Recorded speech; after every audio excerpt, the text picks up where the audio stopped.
মানুষের জীবনে দুই ধরনের আবেগ থাকে যা চিরকাল তার সাথে বসবাস করে। প্রথম, স্বপ্ন।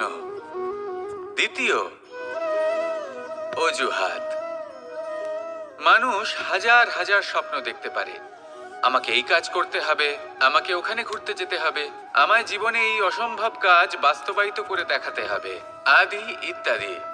এবার ঠিক যেমন স্বপ্ন দেখেন সেইভাবে অজুহাতও খুঁজে নিয়ে আসেন।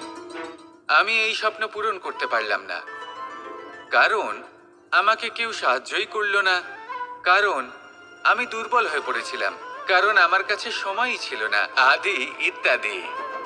এবার সাফল্য এবং অসফলতার মাঝখানে এই ধরনের সংঘর্ষ হতে থাকে। সাফল্য তখন লাভ করা সম্ভব যখন আপনার স্বপ্ন আপনার অজুহাতের থেকে অনেক বড় হয়, আর